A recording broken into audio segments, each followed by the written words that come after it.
Ever wish a podcast would explain how to get better faster from the standpoint of longevity, biohacking, and personalized functional medicine? Co-hosts Dr. Jason Bradley and James Chester, along with executive producer Rachel Bradley, bring you the Get Better Faster podcast. Their mission is radically simple: to revolutionize health by connecting people with the experts, technologies, and protocols that mainstream medicine ignores. Because people deserve to get better faster.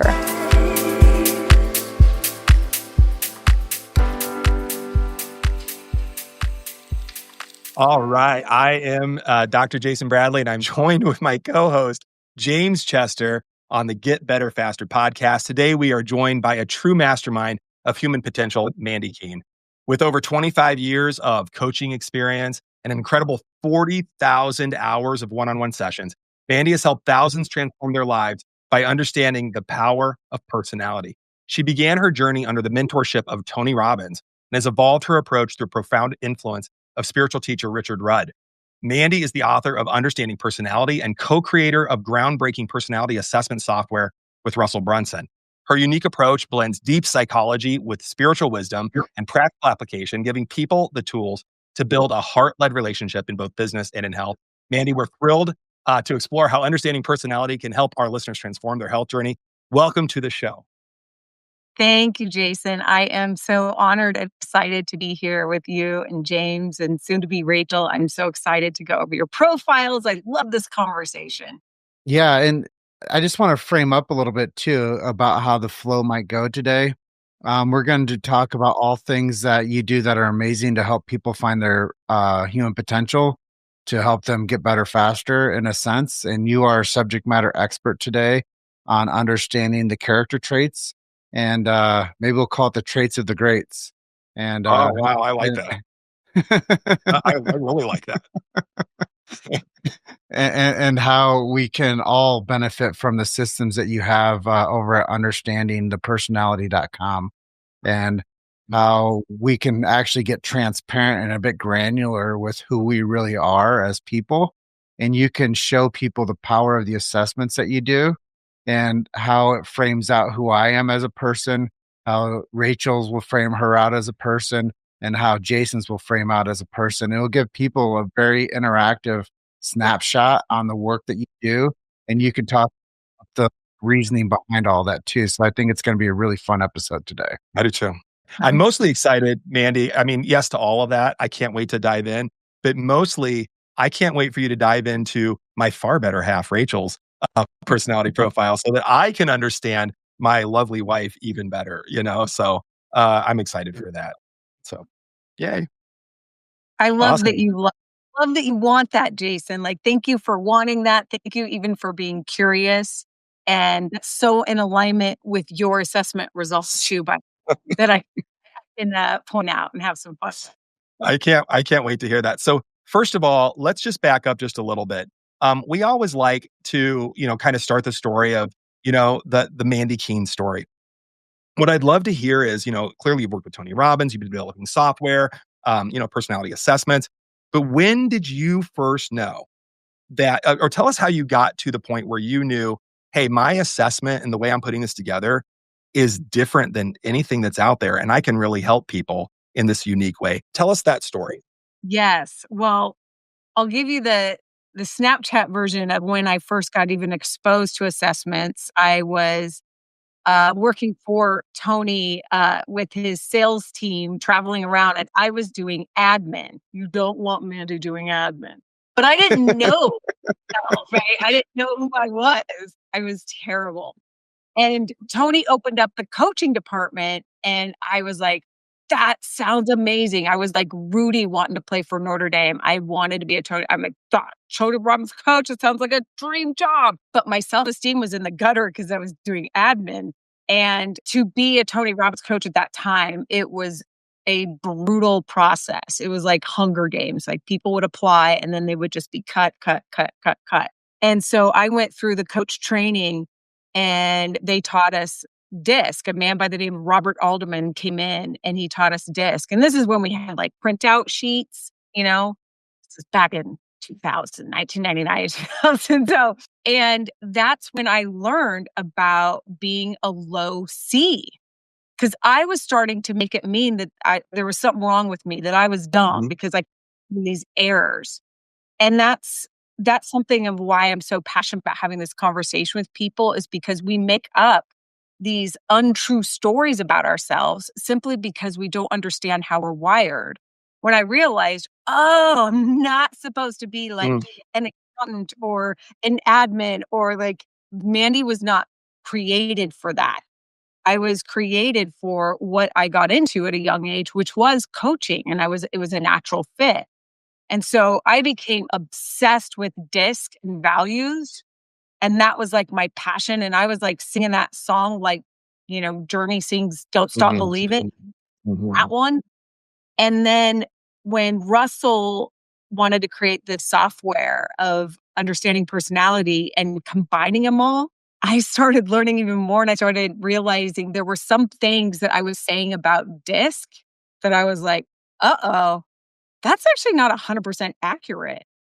And it wasn't until I started seeing people's disc values, their Myers-Briggs, their Enneagram, and their strengths all combined, that I was like, "Oh, this makes so much more sense." And I was able to dive deeper. Like, for example, my friend Russell Brunson is a high D, high I, and he's got a little bit of an S. I would have told him, "You're an extrovert." Like, he's a high D, high I. That's more extroverted. He's not. He's actually an introvert. I could see that now because of his Myers-Briggs. So he's a very unique, like, even though he's a high D, he recharges as an introvert. And so there's these nuances that I've learned that has made me a better coach. It's made it so much easier to empower people to be authentic. We hear that word authentic all the time, but we don't know. It's like, okay, what the heck does that mean? And so it's starting to uncover, like, what are your natural strengths and what's your kryptonite? And simply being aware of it and just owning who you are. I think that's amazing. I mean, I love these types of tests. I'm the guy back when, people read magazines. If there was like a quiz in a magazine, I would buy the magazine just for the quiz. I mean, I all of them, whether it's a relationship quiz or how healthy are you? I get who are those people that make those all the time? I get sucked into that crap all the time. I'll be in my flow and I'm like, I got to take that quiz. So I love this. What I'd like to you mentioned these tests. I just want to like back up just for a minute. Because when people hear words sometimes and they don't necessarily know what it means, sometimes they get like I do, deer in headlights, and they get froze rather than hearing the meat of the discussion. So would it be okay if we just step back and we said, I know we mentioned Myers-Briggs and some other things, and I don't think we could have a whole, 50-hour discussion on each facet of every one of these things. But could you just say, hey, here are the 6 tests, understand.me, which by the way, everybody should visit. It's so fun. But what are those 6 tests? And then just like maybe like the one sentence elevator, pitch of what each one is. Thank you. Yes, yes. It's so funny, Jason, when you say that, because Mhm. when Russell came up with the idea of me writing a book combining all of them, I was like, it's going to be like a 1,000-page novel. He's like, write it for high Ds. And I'm like, oh, okay, now I got it. So all bada bing, bada boom, go through this. So we got the disc, and the disc is one of the most popular assessments to look at your behavior style, your communication style. And it's the most common assessment used in corporate America because it's super easy to teach and it's super easy to understand. Then we got your values. Your values are the fuel that drive you. It's what gives your life meaning. Then we got Myers-Briggs, or otherwise known as 16 personalities. This really helps to understand how introverted, extroverted you are. Do you use more of your surroundings or your intuition? Do you need data or your gut feeling or thinking? Do you go by the flight of the seat of your pants, or are you more of a planner? So that just goes more into putting together all these different nuances about your personality that usually validates the results of the others. And then we have Enneagram. And Enneagram it's one of my favorites because it's so deep, because it connects to not only your wound that you need to focus on healing, because it shows your strength. It also shows your wound and your kryptonite. And also having so much compassion for yourself of what you really need to work on in order to grow and heal as a human being. And then we've got the Clifton strengths. And that's where I like to use that one with making sure that you know where you need to spend your time. Because, what one of my favorite quotes is by Nikola Tesla, where he says, you want to understand the secret laws of the universe, you need to think in terms of energy, frequency, and vibration. Okay, so what the heck? How do we break that down? Clifton strengths, when you live primarily in your top 5 strengths, you have more energy, period. If you're not aware of what your strengths are, you might just be unconsciously sometimes living in them, sometimes not. Once you become crystal clear, it's so powerful. And then we have the love languages, which the love languages are essential for, yes, not only your romantic partnership, but it's also powerful in your friendships, with your children, coworkers, even. You find out what people really need to get their needs met, their emotional needs met. I like to say the love languages is also like an emotional needs assessment. And so it really brings up a great conversation around that because most people aren't aware until we have that conversation. So, man, that I have to hold myself back, you guys. Right. What's really interesting to Rachel and I, and we'll bring her on here. Rachel, for everybody, is my far better half, my lovely wife, but she's also our executive producer. And I guess that sort of makes her our boss. So, we all want to see this personality assessment of our boss. I'm just going to be real honest. So, but I'm excited about that. But the thing is, when we took them, and it takes a little bit of time. And I will say, this is just from my own experience. It doesn't have to take all day. In fact, I think the Clifton, you only have 20 seconds to answer each one, or it times you out, right? So it keeps you clipping along. But at the same time, it is thoughtful. And the more thought you put into it, I think the more real the observations can be, so to speak. So, but here's the interesting thing, because when Rachel and I did this and got you our info, we have done some of these before. And not all of them, but some of them we've looked at before. And when we first started re-looking at them with you, or for this show, Rachel asked, do they stay the same or do they change? And I'm like, I don't know. And so I guess I have a comment and a question. My comment is, we had stuff that changed, and surprisingly changed. And we'll talk more about this. But as an example, Rachel and I first tested both as introverts, but now we tested as extroverts. So that's interesting. And I just wonder, do you see, so the question is, do you see shifting? I know we're going to get more into the granular pieces, but as far as just kind of the big picture, do you see shifting regularly? Does it different stages of life, different circumstances, or is it kind of static through life? Yeah. And James, did you want to make a comment? I do. I have some follow-up to that is how frequently should people do these testings based on what Jason just mentioned? And I'm really curious. You said you wrote the book for a high D. What the hell is a high D? Yeah. Yeah. So the high D stands for dominant. So their bottom line, they're bada bing, bada boom, and get to the point. They're very, very, and so the more dominant someone is, the more you better just I was raised by a high D. So that's why I work really well with high dominant personalities because I was raised by one. So to answer your question, it's really an interesting question. Is do they change?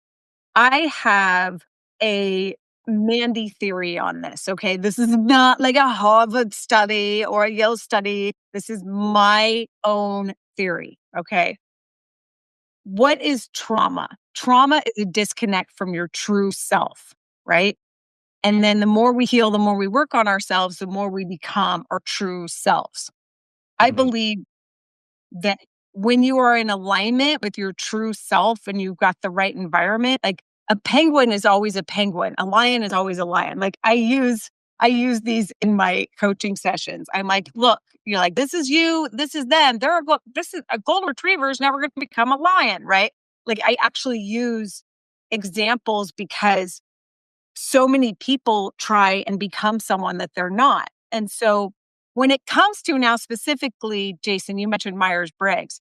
Myers-Briggs is one that fluctuates the most because I bet if I looked at your results and Rachel's results, you might be in the middle, right? So it's if you're a 53, now if you were an 89 introvert and then you go to an 89 extrovert, I'd want to have a conversation with you because I'm Right. that's so rare. But like a 53 or a 54, if it's right in the middle, then that means you're more of what is called like an ambivert, where you can be a little bit of both and you're not extreme. That's why I like with the Myers-Briggs test is that you could see the percentages. So I could see how extreme one is, which is it's really important. It's really powerful. And then you match that with the other things. It's a combo.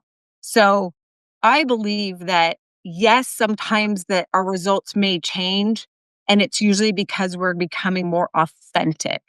At the same time, I believe there's a core part of who you are and the avatar that you signed up to be in this lifetime, kind of like Jumanji, that the more that you're in alignment with that, that's like your authentic self that never changes. I can totally buy into that, Mandy, because I think that describes my experience, especially coming from Myers-Briggs, the 16 personalities. And the biggest change was I think I'm an ENFJ. We'll talk about what that means. And I was an INFJ. So it wasn't like it was a massive shift, but I always used to describe myself as an extroverted introvert or an introverted extrovert. And what I mean by that is I have no problems being social and, whatever. But at the same time, left to my own devices, I'm probably going to be a hermit and just, write my books and stuff. So, I mean, I don't know what that means, but I can see that kind of middle thing there. But as far as the authentic self, man, I don't know when I took that Myers-Briggs before, but it was a while ago. It was a long while ago. And man, I've done a lot of headspace work. I mean, I can tell you, to quote Richard Gere in Pretty Woman, $10,000 and 10,000 hours of, therapy later, it's my mother's fault. So I've come to terms with that. And, but no, I think probably becoming more of my authentic self and understanding myself more.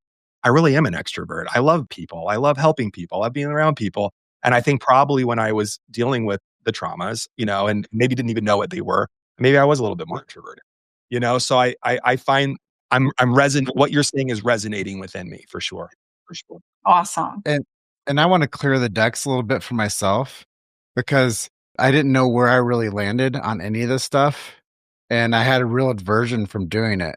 I did not want to do it. And I was asked to do this Colby assessment 16 years ago when I first started working at a chiropractic clinic. And I wasn't authentic to it. And I'm like, I don't want these people to know like me. So I just circled C on everything. And I was like, I'm not gonna tell anybody like what they need to know about me.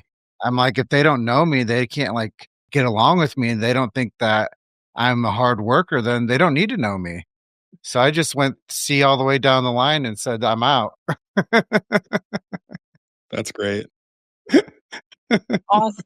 That's awesome. I actually appreciate James that story and your honesty because the reason why most people have a resistance to assessments is because they are vulnerable.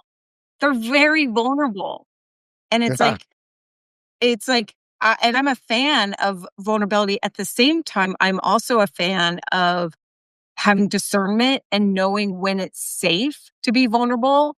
And it sounds like you were probably in an environment where you knew I'm not going to just divulge this. I don't like, if you didn't feel safe, if you didn't have that trust, then it's not wise actually to be vulnerable. I just felt like me doing that assessment was allowing people inside of my like inner sanctum of my like security of who I was. And I'm like, you guys don't deserve to know this part of my life. Like, I show up and I work my ass off. I wash the toilets. I put the trash out. I do the notes for the doctor. Like, what more do you want from me? That was my take on this whole thing. And you'll probably be able to see some of those traits on the asbestos when we go over my chart today. But I thought it was going to be a real eye opener for me to share this expose of reality with our audience because they're going to get to know me over the next 200 episodes, and they're gonna be like, that guy. Now I know that guy. And I think it's gonna be cool for people to get like a backside story to like who we really are. And I think it couldn't have come at a better time for you to be a guest on the Get Better Faster podcast because there's gonna be some eye-opening stuff that we're gonna definitely link people back to that are gonna be subscribing to us. that are already in functional medicine practices that are going to be listening to this, that are already in chiropractic offices that don't know why they're not getting better faster.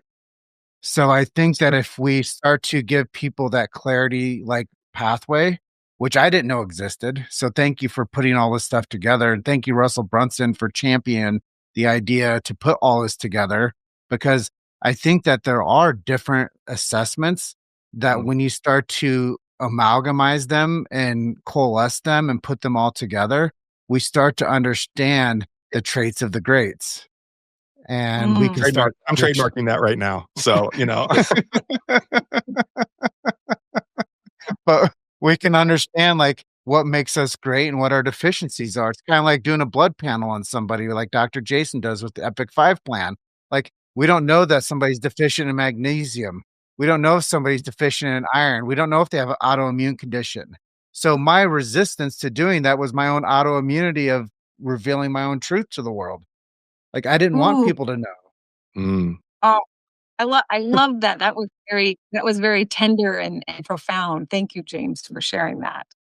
And I just want to back up to, I know we all want to dive into the personality profile, but there's just a couple of quick things. One, I want to back up and then I have a quick question and then we'll dive in. You said, and it was profound. And it honestly, no one told me this as a kid. Like, no one told me that the chatter between my ears was going to be my greatest thing and my hardest thing, right? You talked about our greatest strengths and our kryptonites, right? And you said, we make up untrue stories about ourselves because we don't understand how we are wired. And the question that I have is like, there's so much embedded with that statement. It's so profound, right? And I think that, we've all heard about unlearning and rediscovering ourselves and what is it like reparent, like self-parenting? I don't know what it is. I don't know, dealing with all that old stuff. I almost Reparenting. Yeah, thank you. Thank you. And I think it's interesting because for me, I won't speak for everybody. For me, I'm a high achiever. I like to help people. I like to make a good impact in the world. And yet I beat myself up, for shortcomings. I'm the first, to quote, that song, please don't remind me of my failures. I have not forgotten them. Right. I mean, I get it.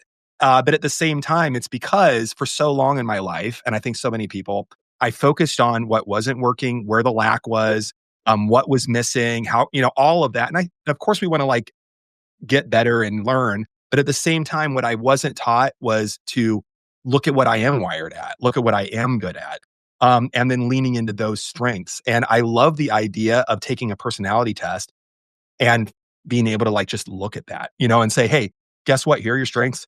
Here's your kryptonite. Don't do this stuff. Do this other stuff.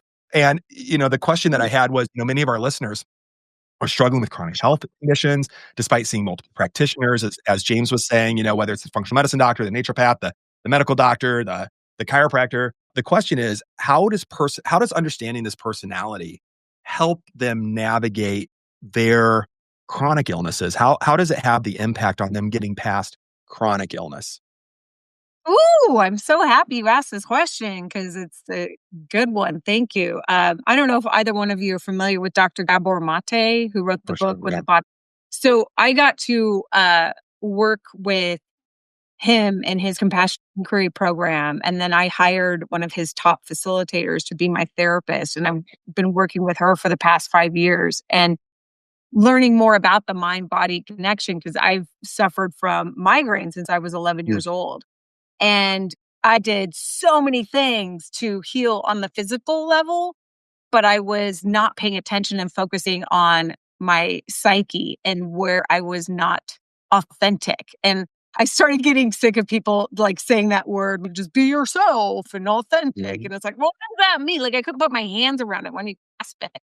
And so what, what Dr. Mate says in reading his book, When the Body Says No, is that like one of the major causes of that, of addiction or affliction, because he wrote another great book on addiction. And just to really simplify it, it's not being true to yourself. How can you be true to yourself if you don't know who you are? Because many of us had to adapt and wear these masks in order to survive. And so it's about uncovering that And what I really love about assessments in this conversation is that it creates compassion, because compassion is understanding our pain and it's understanding the pain of people, and it sets us free. Like, I had the belief that there's something wrong with my brain and I'm not that smart and blah blah blah, and I was believing a lie that was going to hold me back and have me play small. And thank goddess I got introduced to the disc, and then I realized, oh, that's not true. I'm just not supposed to do that. It's like, oh, I'm just allergic to gluten, I better not eat gluten. Cool. It's like, once you become aware of it, then you literally feel better, because you're, Mhm. oh, because that story is not serving me. But when you don't, your mind has to make sense of it. And even if it's a horror story, like I'm a fool or I don't belong here, and it's not true, but your mind has to make up a story. So assessments start to show that truth. Does that make sense? Oh, yeah. Makes a lot of sense. And like I said, I've done a couple of these and they're pretty consistent. It was just that introvert to extrovert that really jumped out at me as the big shift. But yeah, I think I'm ready to get vulnerable. If you guys are ready to jump in.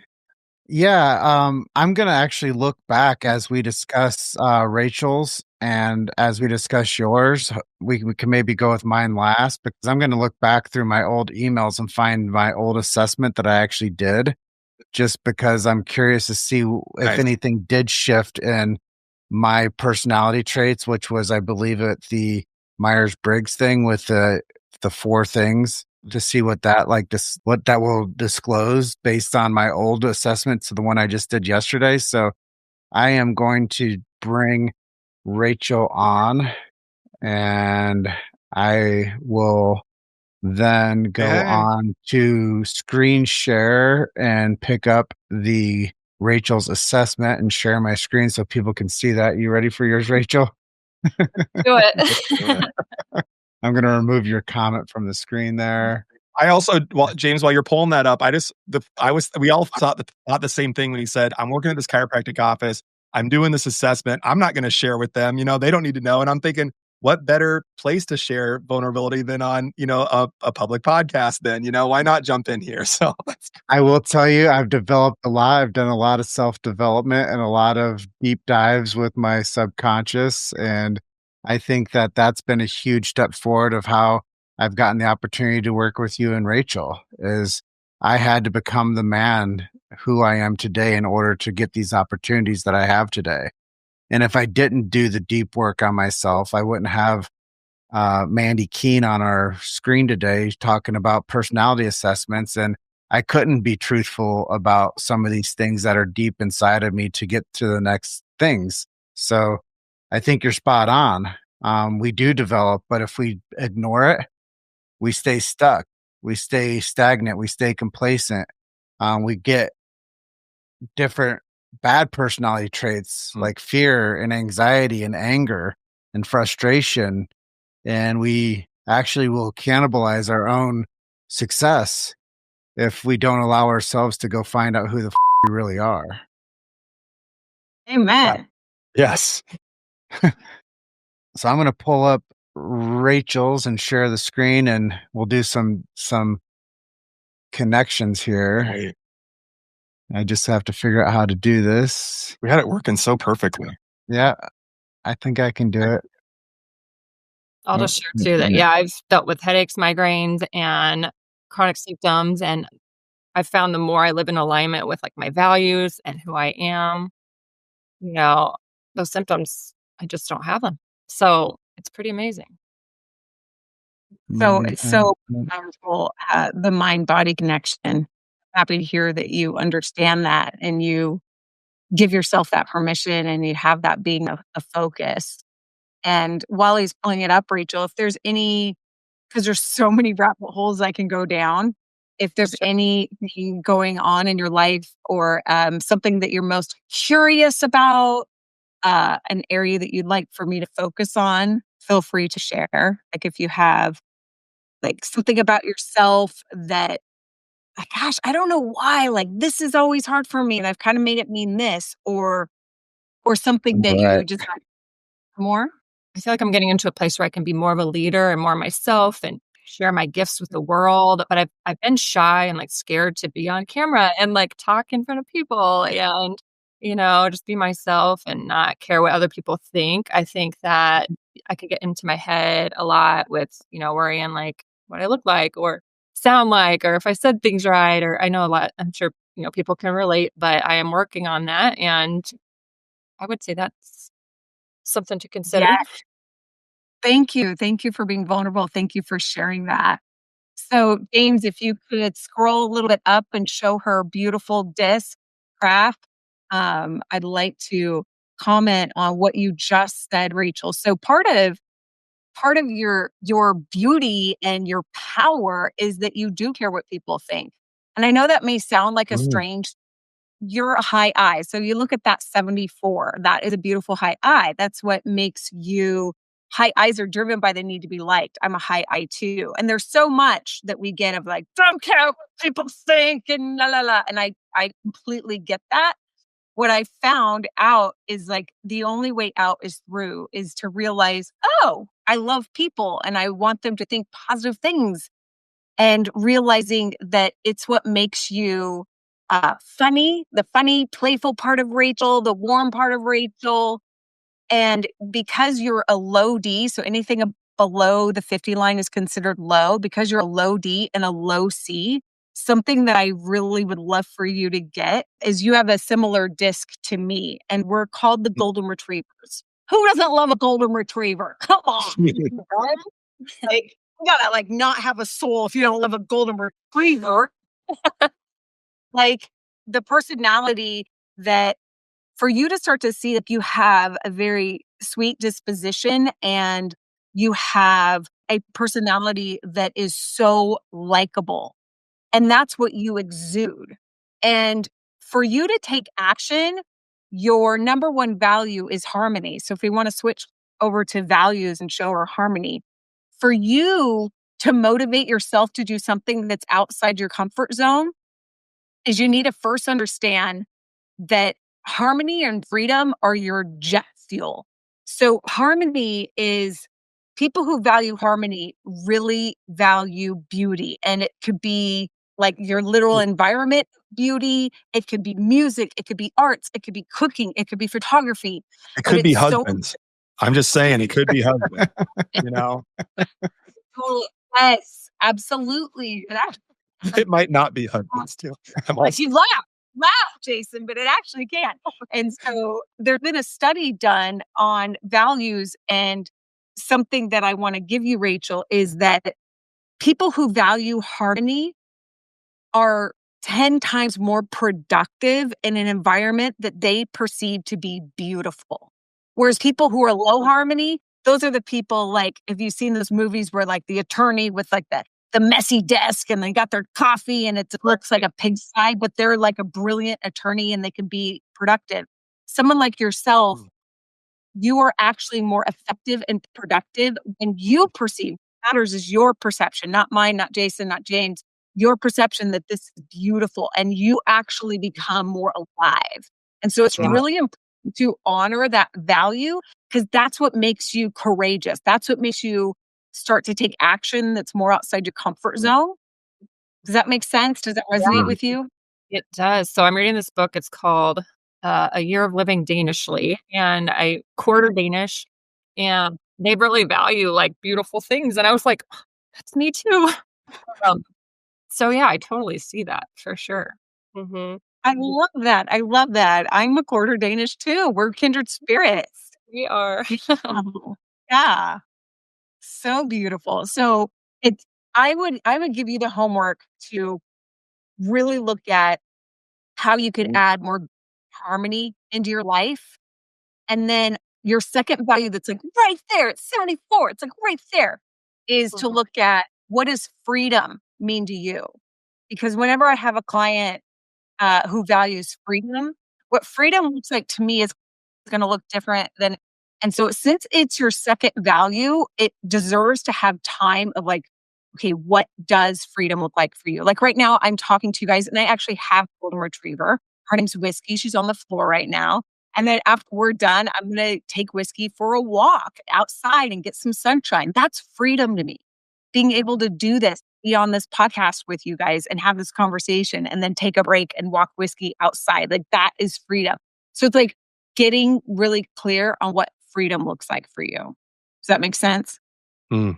Yes. I'm all about getting out into nature and feeling sense of, freedom. And so I'm not surprised that's number 2 for me. Yeah, it is. Yeah. Yeah. That's like so more of who you are. Now, if you want to scroll up, because I want to get to the other assessments, because I could honestly spend all the time on.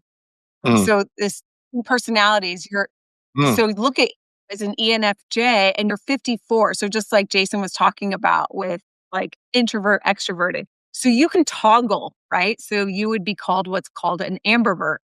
But I bet you that you'll never take the Myers-Briggs and have an S come out because look at you're 86% intuitive. So that means that people who are observant, by the way, those are the people that need more of like the spreadsheets and they need to physically like they use their senses a lot. Where someone that is more intuitive, it's like you can go with your gut instinct. You can go with that intuition. And so that's one of your superpowers. Also a feeler. So when you're making a decision or if you're going through an emotion, just really being honest about what you're feeling. When I started switching my coaching, like if I'm coaching you, I could ask someone like you, how do you feel about that? Boom, you'll have an answer. If you were a thinker like James, sometimes if I'm working with a client who's more of a thinker like James and I ask them, what are you feeling? They'll be like, huh? But if I will switch it to what do you think about that, it's easier for them to access a file. And so just know that it's part of your superpower with the feeling. And there's not one that's better or worse than the other.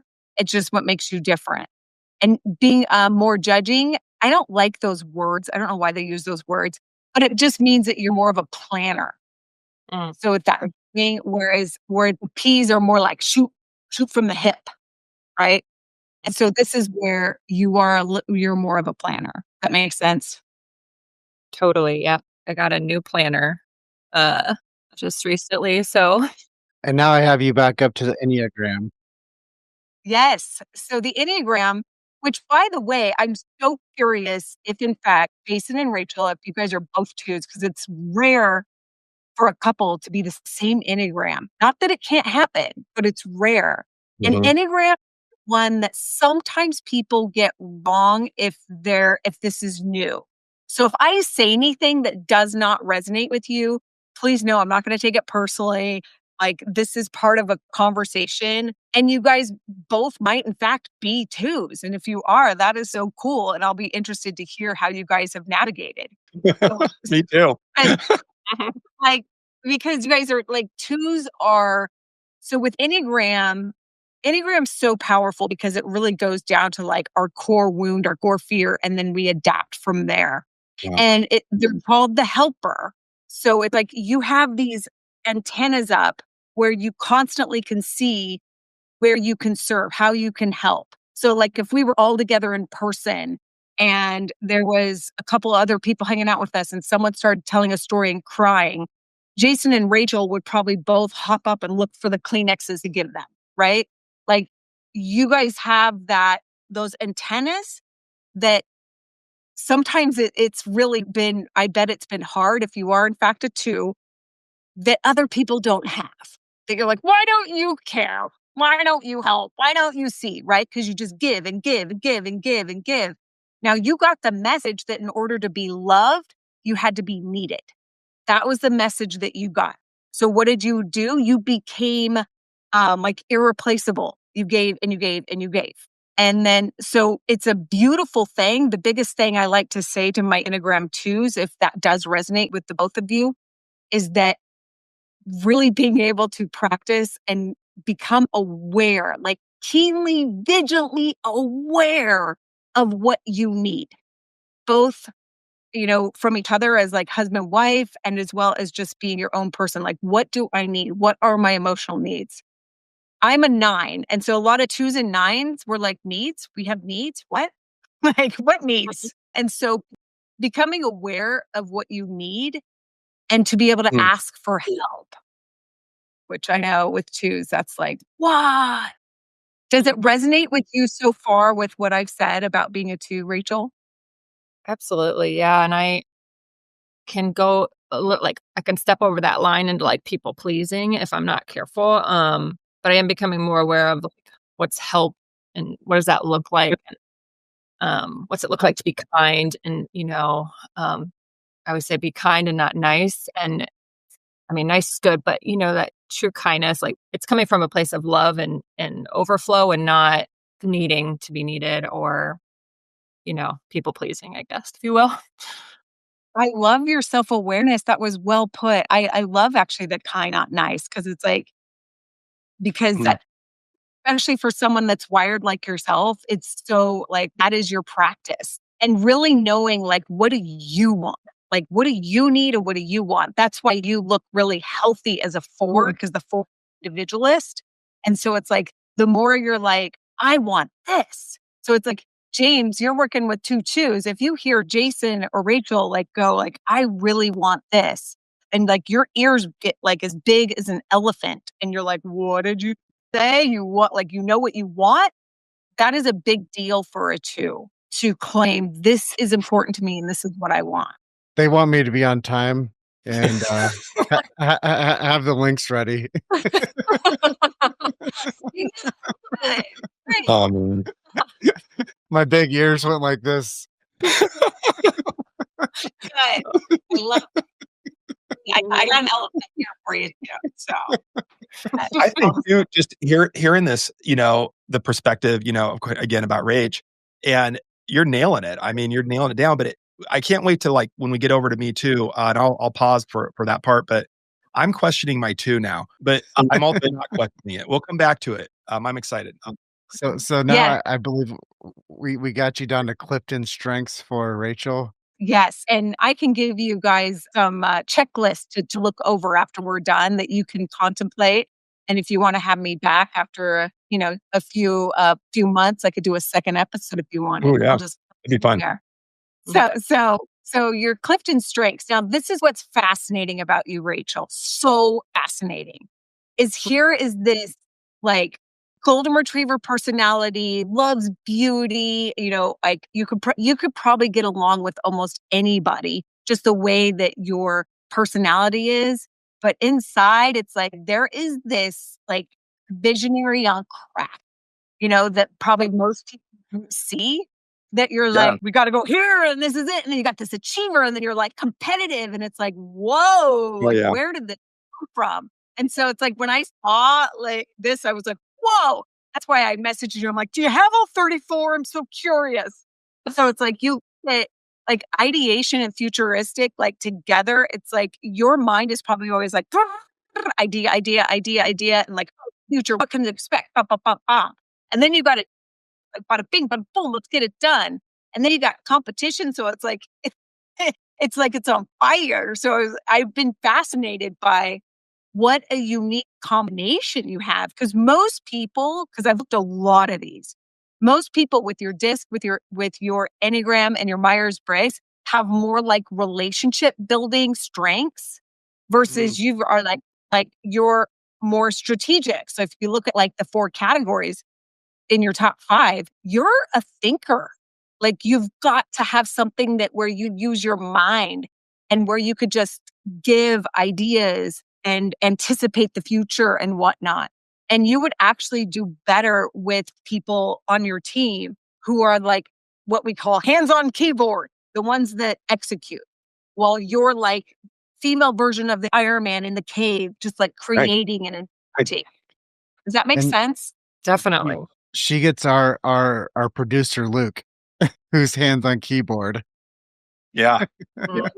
Yep. No, I love building new things and creating and living creatively, and my mind, like I can't like type fast enough sometimes, or like things are just too slow, sometimes. And yeah, so I appreciate that. Thank you for sharing all of this with me. And again, Mandy, you nailed it. Like, I mean, she is both the Labrador and like lovely like that.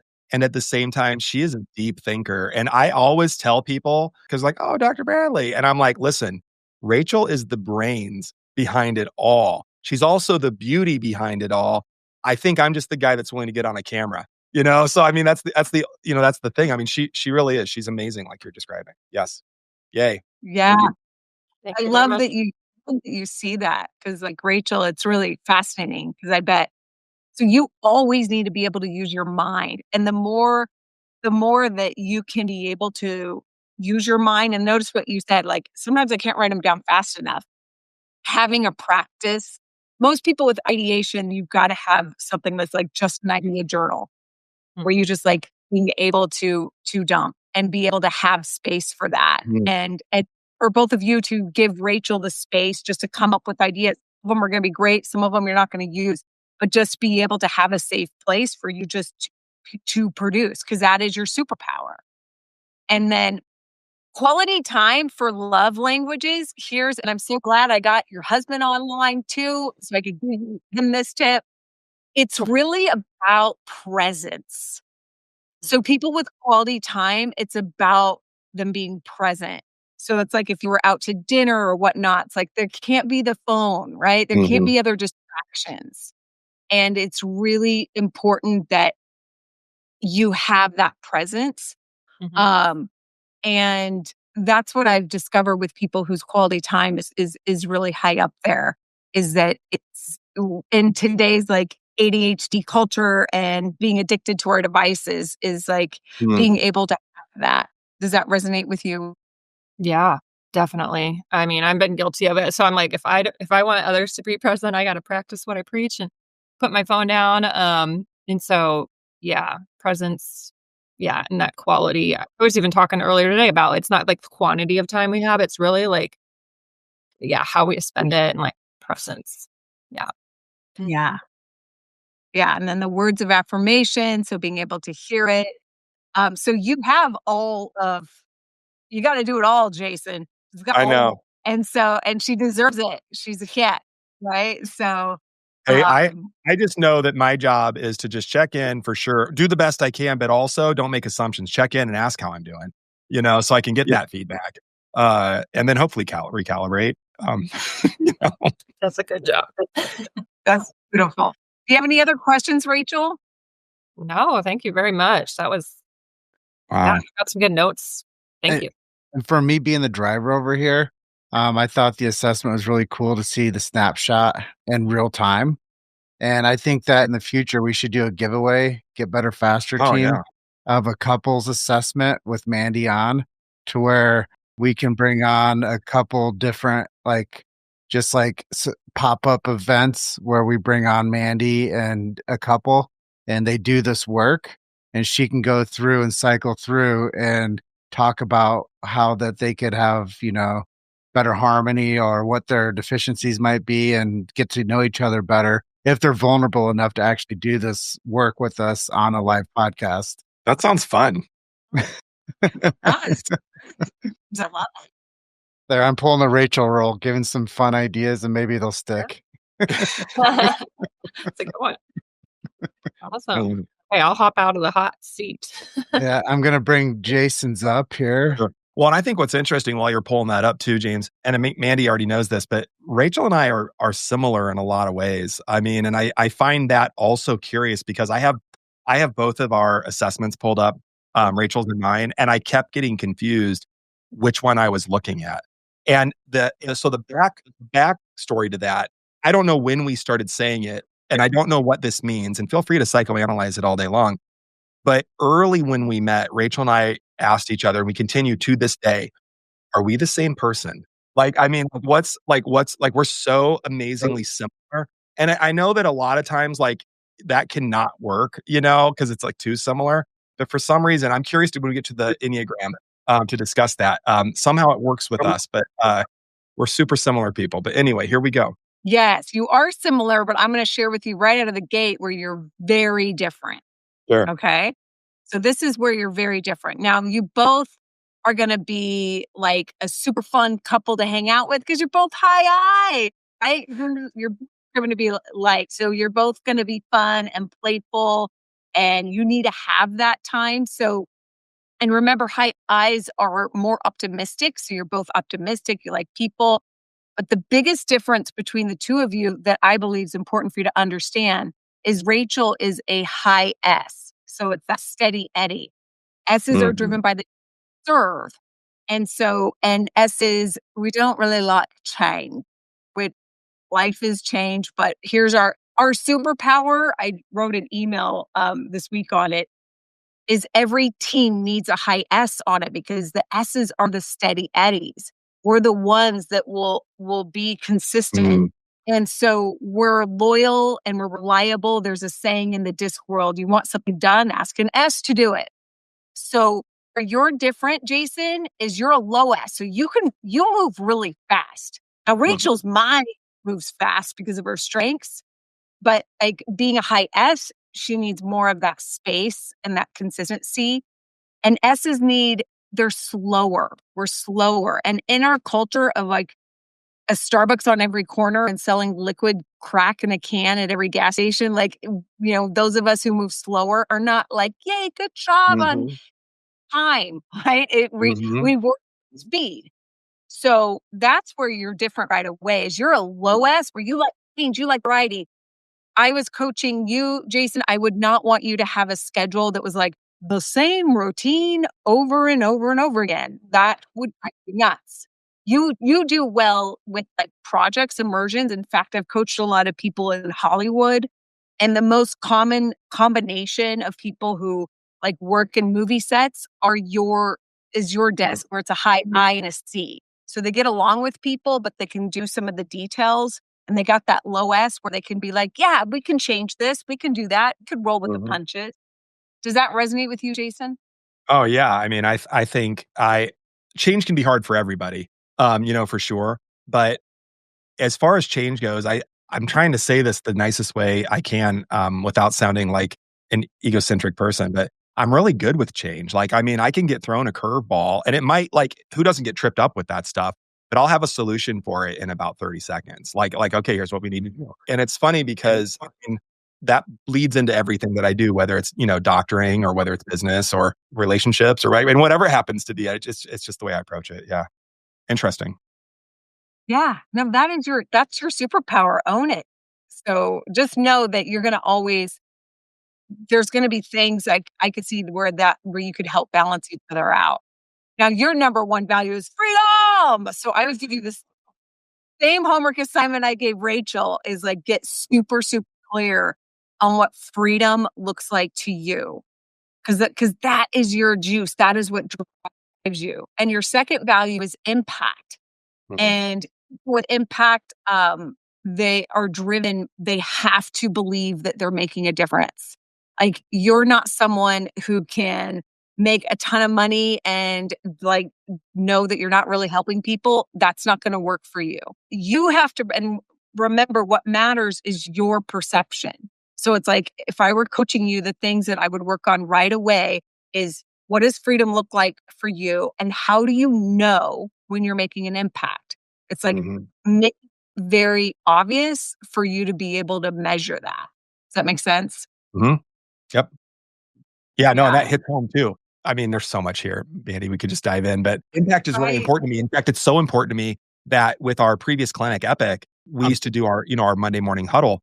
And part of what we would talk about, we had somebody on our team that just he had money block issue. I don't know how to say it. Like, I mean, and I try to explain like we have to be profitable so we can all have a job. I mean, I get it, but whatever. So I got to the point where I would say we would literally like read, through our values in this, and we get to a point where it's like income equals impact. And I had our team like really learn that because to me, when I just like you said, when I see dollars coming in, I know with our business endeavors, whether it's, coaching and medicine or whether it's, the courses in academy or books or podcast or whatever it happens to be, everything and I'm happy about this. Everything that Rachel and I have put together every dollar that comes in is helping somebody. Like, I mean, somebody got help like with that value exchange.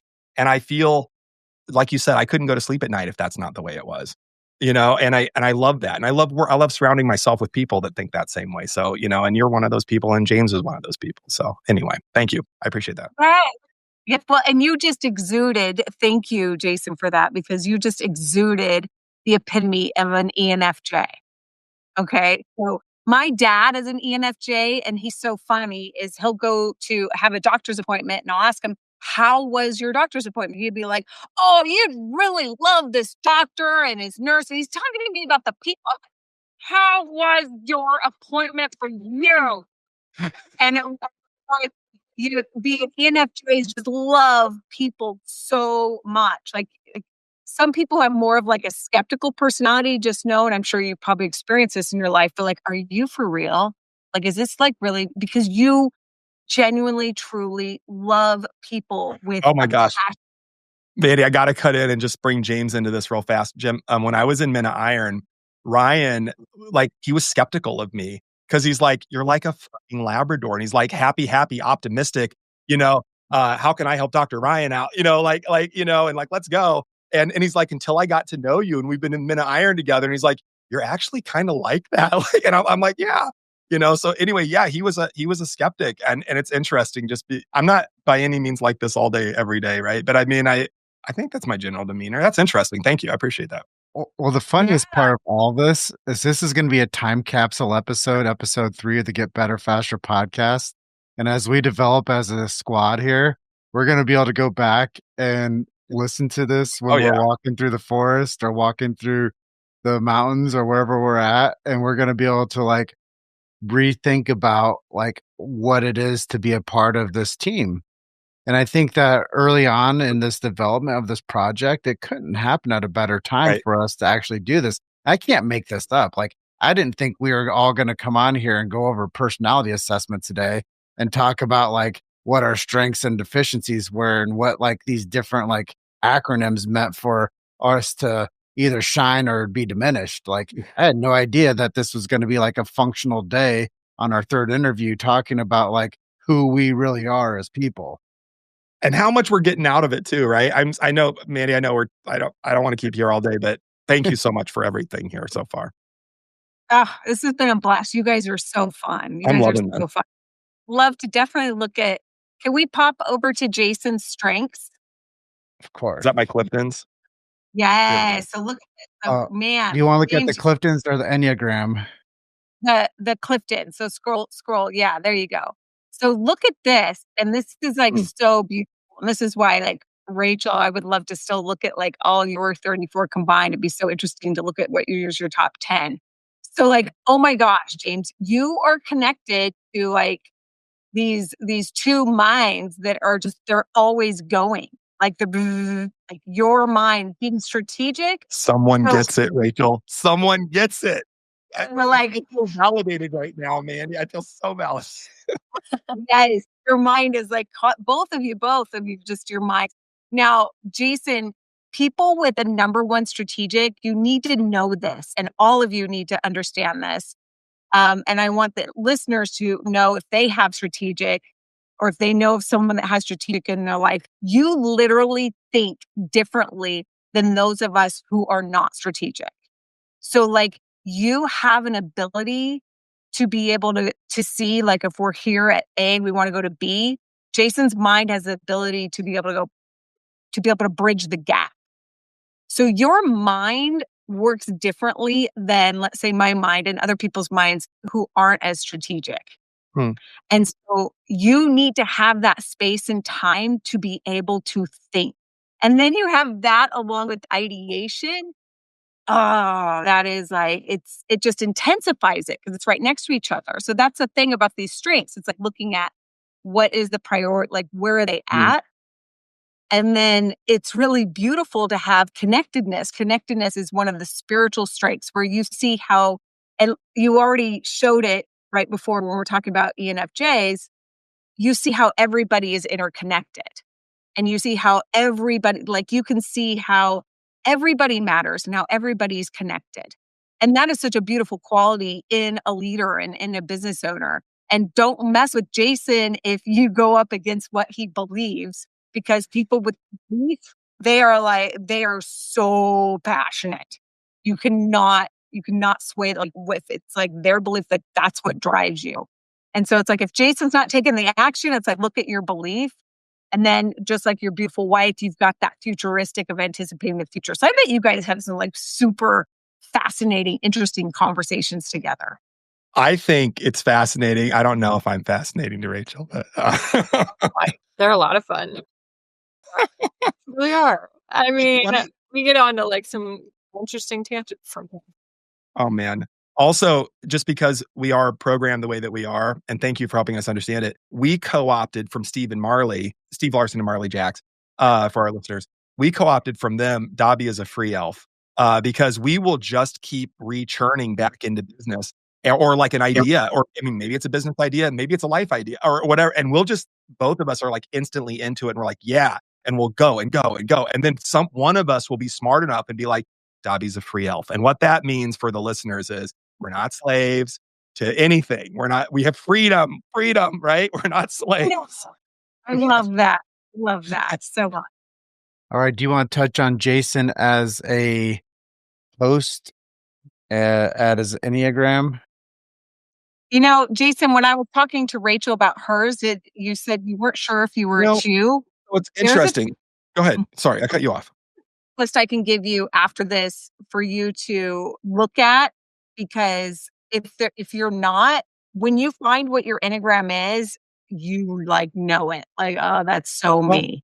I Um, feel like it's a 2. I do, but the way that it was described to Rachel seemed a little different than my interpretation of it, at least when I was on the Enneagram page figuring it out. And it's like, and it actually said it was ambiguous. I don't know if you got the report or not or how that works, but it said I could either be a 2 or a 3. And I was supposed to read through they said I was either a 2W3 or a 3W2. And I read through it, and the 2W3 rang more true to me. And maybe I'm wrong, but this is the reason I made the decision of a 2W3 over a 3W2. It said, when I looked it up, because I was like, what does that even mean? I don't even know what an Enneagram is. What does it mean?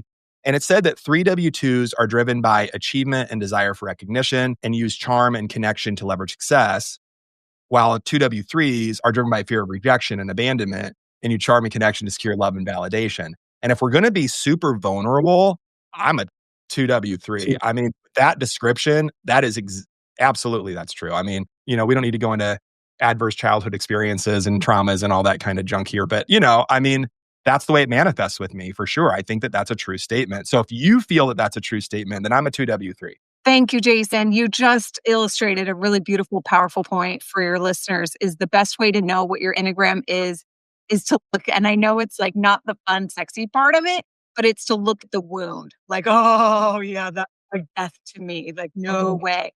And that's how you know. Like, you might be able to relate to the others, of course, but you just know that that's like me.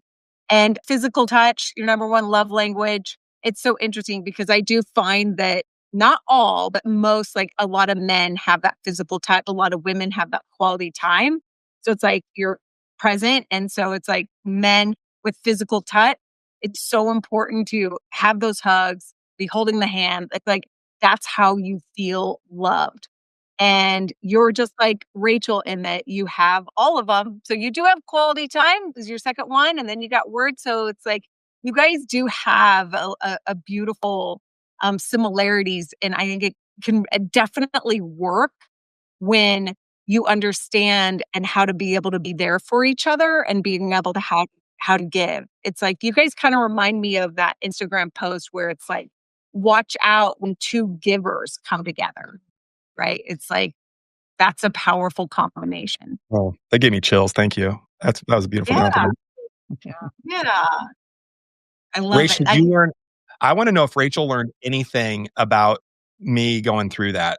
I mean, yeah, I think it all makes sense. I think what was your extrovertedness? I've always thought of 50, I mean, it was like 53 or 54% or something. Okay, you're right in the middle with me with that. Yeah. No, I think this all sounds like you. And yeah, just being able to like, I think for us too, it's like being able to receive and to slow down and all of that and not use our brains and be present. Like that's an area we both can help each other in. Yeah. Wow. Oh yeah. You guys being able to have that space, it's like you need both that. Yeah. Even though you're extroverted, you still need that time alone to think. Anybody that has ideation as the two of you, you still need your think time. Hmm. Mm. It's true. Well, that was awesome. I don't know. I don't know if we have time to look at James's, but if we do, it'd be awesome. Yeah, let's look. James, I know James is a 3. So James, while you're pulling that up, I'll go over if it does resonate with you, James, I say this. If you're an Enneagram 3, Enneagram 3s, here's how I know if you're an Enneagram 3 and how you know is you've got like this inner tom-tom inside you that's always like, gotta do more, gotta be more, gotta do more, gotta, and you cannot turn it off. And it's just like it's this is why 3s basically invented the self-help industry because they're constantly go, go, go, go, go. And, they're driven. It's deep. So does that resonate with you, James? I mean, I'm always 5 steps ahead of everything. I'm Yeah. I'm always planning 5 trips with flights, rental cars, if I'm gonna Airbnb, if I'm gonna get a hotel, where my seat is so I make sure I can see out the window. Like, I know exactly everything. So I'm always driving, I'm always managing 10 projects and making sure that I at least get 6 hours of sleep. Like, it's just a part of my No, human design. you agree. You definitely sound like a 3. And it's a really beautiful balance with you being a part of this team because you have more of a dominance. So remember I mentioned that high D. So what's great about you being a part of this team with Jason and Rachel is you bring that drive. So it's like you could see the big picture and you bring that drive. Mhm. I found that every company needs that. Every business needs that. And so if Jason and Rachel, sometimes you feel like James wants to move faster, just know that that's what he's there for. He's there to push. He's there for that. And sometimes you might be like annoyed, especially like Rachel, if I were in your shoes, because I'm a high IS, it's like, I just want to take some time. I want it to be, I want this. And we can be more of like a perfectionist. Or James is like, let's go. Like if I didn't have Russell in my life, who's like a 90-90, there's so many things I would have never done. So it's so beautiful to have that combination. And then you're obviously very extroverted with, that E. And you're more of a thinker. Now you could toggle, so you're a 54 thinker. So, but that's where you're different. And so just know Jane's going to be more of a thinker than you guys are going to be more of the feelers, which I think is a great combination with working together. I had a question. Can you scroll back up just a little bit? I'm so sorry. So I had a quick thing on assertive. Wait, is it assertive? No, that wasn't it. Oh, it's It was sort of the and turbulent. Yeah, what is that? I don't know why they use those words. I don't like those words. The biggest difference between assertive and turbulent is how you handle stress. And there's pros and cons to both. Okay. So assertive people are the ones who don't necessarily plan for the stress, but when the stress hits, they can remain calm in the Mm, storm. But they're usually not the ones with the first aid kit like the turbulent people. So the turbulent people are the ones that usually think of the first mm, aid kit, all of this, and like what could go wrong, and let's plan. And so, but then when a stress hits, it's like, ah, whereas the assertive people didn't necessarily plan, but they can handle more of the chaos. They can handle more of the stress. Or turbulent people, I'm more of that turbulent where I can like mhm, plan, but when it hits, I'm like, this is too much. So mhm. it's good to have that balance. I think I'm the turbulent of the group. I think that was why I caught, but I just saw that James was an A and I was a T and Rachel's an A. And I'm like, I better figure out what that means. So, Yeah. So being Rachel, when Jason is like, we need to do this, we need to plan this, just know like, and you're like, oh, come on, Jason. He's planning and thinking ahead of that's that how to, strategy. That's the yeah. strategy coming out. I mean, right? I mean, it makes sense. Yeah. I always say that he Boy Scouts it out. Like he is always prepared, band-aids and all the stuff we need. Oh. There you go. There you go. I love it. See how it's a Mhm. good comp. It's weird. It's weird because it's true. I don't know how many first aid kits we actually do have in the house, but it's a lot, and I make sure that everybody has one for their travel kits. I mean, we got to have that stuff. So. Mhm. I love it. I love it. And James, your number one value being leadership, whatever we value, we tend to be good at. So you having that leadership, you like that responsibility. So again, having that high D with that leadership being a 3, like James being able to take the helm, take the mantle, that's something that you value and that's something that you're naturally good at. And you're going to be so good on this team with having that high utility because you're going to be like, okay, what's the ROI? Let's not waste time. Like, how do we get that ROI? So it's like, it's really beautiful combination with you and Jason and Rachel. So for you to be happy, James, like you need to look at how you're filling that value of leadership and having that responsibility. If you don't have that, I find that people who have leadership, they need to have respect and responsibility. Like those are really important. And then your second value, ROI. And people with a utility, so Jason and Rachel understand, James is going to be really resourceful. So he's like the type of person that's like, I'm totally dating myself, but there was a show called MacGyver where he could basically make a shopping mall out of like a safety pin and a Q-tip. You know, people who have that high utility, they have that ability to be resourceful. And next time you have me on, if James does the Clifton strengths, we could look at his strengths combo. But I'm going to guess there's probably also some strategy in there just based on what you shared. Well, it's just really cool for me to see how we all intermingle together. Right? You know, I knew that I was a high leadership type of character before I did this test. I knew that there was a lot of things within these outlets and these outputs that explained a lot about my character traits. But I think it's really cool to see somebody that has done the deep dive and married all these together and figured out ways to communicate to the average person what's going on within their business life, what's going on in their personal relationship life, what's going on in their fulfillment zones, like making these plans to make people understand why they do what they do and how they became who they are and what they can do to go to the next stage. I think all those things are massive to understand in the driver world of why we are the avatar that we are today and what we can do to improve upon that, to understand where our blind spots are, or how we can interact with other people on our team and really boost up their strength and understand where their deficiencies are, and where I know that if this group sticks with me, I'll be the best leader that they could ever hope for in 1,000 years. I'll be the guy that will show up and make sure that it all works out. Like, even if they didn't know that it could work, I'll make sure that it will work.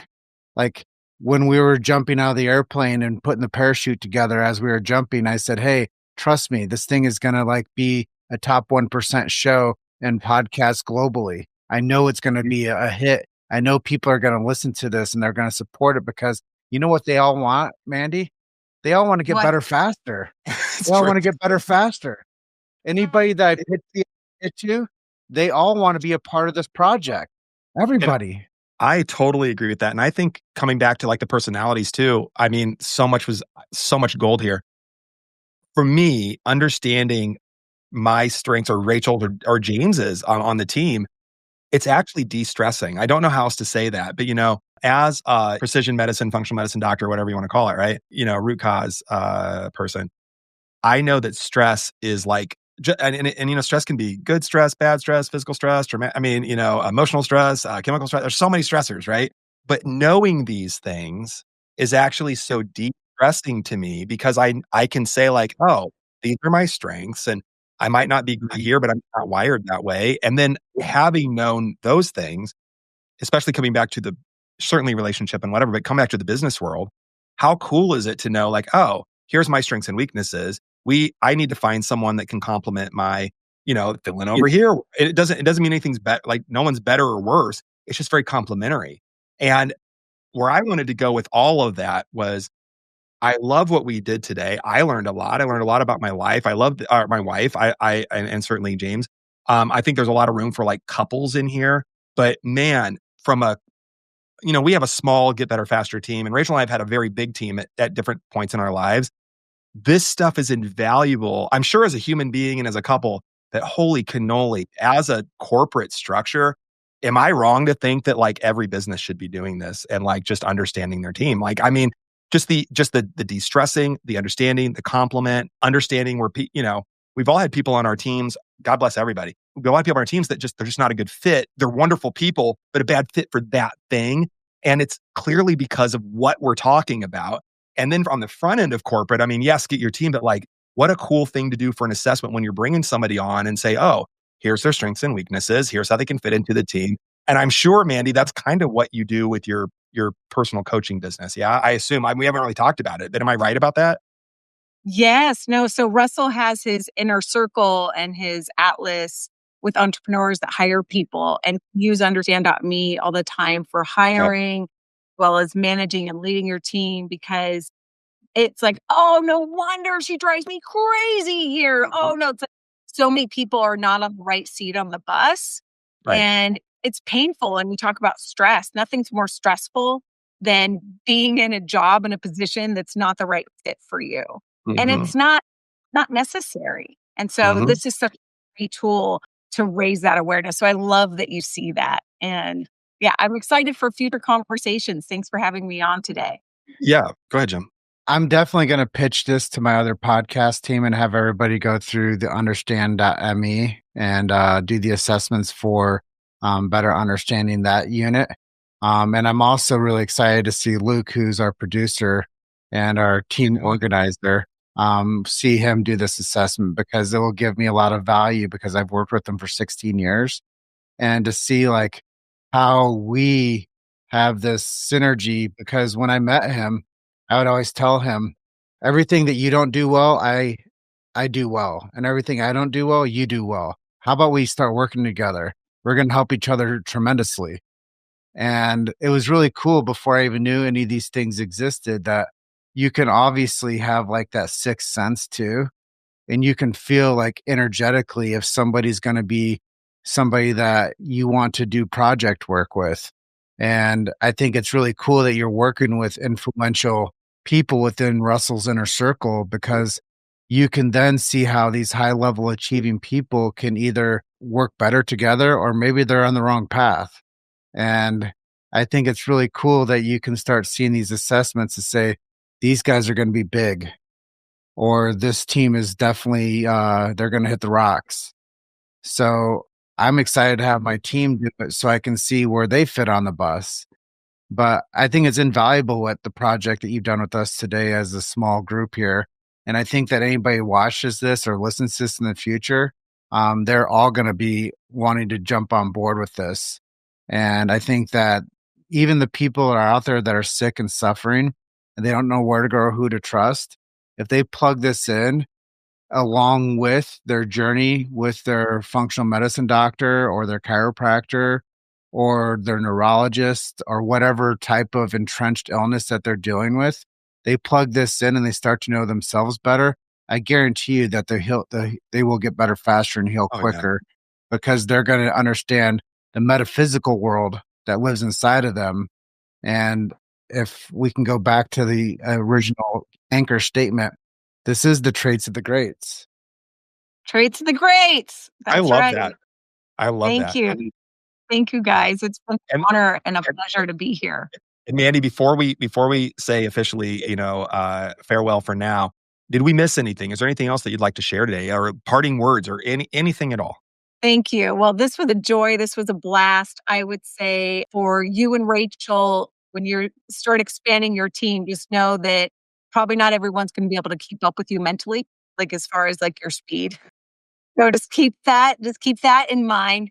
And then for all the listeners, that remember that the more you understand yourself and the more you understand other people around you, the more that it's easier to love them. We hear about that word love and then we don't know what that means. But this is a really great way to be able to open our hearts and be able to legit have more of that love. So thank you for having me on. I hope to be back. Yes, we're going to take you up on it. And Mandy, last question for you. Do you have this in Spanish? Can people do these tests in Spanish? Yeah. Not yet. Okay, That's a good. an expanding market, and let's take it to the Latin speaking cultures. I love that. I love that idea, Jane. For sharing that. Well, All listen, right. Thank you so much for coming on, Mandy. I can't tell you how much I got so much out of this. Thank you so much. Also, pick up her book, Understanding Personality. It's available everywhere. Go to understand.me, understand.me. Do the personality profiles. Learn about yourself. I mean, what a great way to explore. And then if you want some, a larger level coaching than that, or maybe some more in-depth coaching, I'm sure there's ways to follow through with that as well with Mandy and her team. So awesome. Thank you, Mandy, for being on the show today. Really appreciate you and appreciate your time. Thank you all. This was fun. I'll see you soon. See you. Episode of Get Better Faster. Thank you so much, Mandy. Thank you. Thanks for tuning into the Get Better Faster podcast. Join the movement and visit getbetterfasterpodcast.com to find all our episodes, micro content, and resources to help you and your family get better faster.